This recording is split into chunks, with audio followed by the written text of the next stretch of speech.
আগের দিন আমার এক স্টুডেন্ট আমার হাতে এই তেঁতুলগুলো দিল, তাদের বাড়ির গাছের তেঁতুল। তো আমি তেঁতুলগুলো দেখে তো খুব খুশি, আরও ভাবলাম একটু মাখা না করলে কি আর হয় হয় একটু মাখা না করলে। তাই একটু তেঁতুলগুলোকে বার করে নিলাম, দিয়ে শুকনো লঙ্কাটা একটু বেশি একটু পাকামো করে একটু শুধু খেতে গেছি তো ওর ঝালে টিপটা চলে গেছে। তারপর একটু লঙ্কাটা পুড়িয়ে নিয়েছি।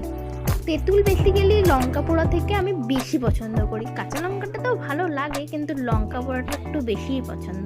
তাই আমি লঙ্কা পোড়ার মধ্যে নুন আর ধনেপাতাগুলোকে কুচি কুচি করে দিয়ে দিলাম, দিয়ে এটাকে একসঙ্গে মিক্স করে নিলেই আমাদের তেঁতুল মাখা রেডি হয়ে যাবে। দেখো কি দারুণ লাগছে দেখতে, আমার তো ভয়েস ওভার দিতে গিয়েও জিভ দিয়ে জল বেরোচ্ছে, মানে জাস্ট অসাধারণ লাগছে। এবং তেঁতুল মাখাটা আমি খেয়েও দেখেছিলাম, খেয়েও না খুব ভালো লেগেছে। দেখো তারপরে কি বলছি আমি, শোনো, দারুণ খেতে হয়েছে, জাস্ট অসাম। আবার ট্রাই করো অবশ্যই।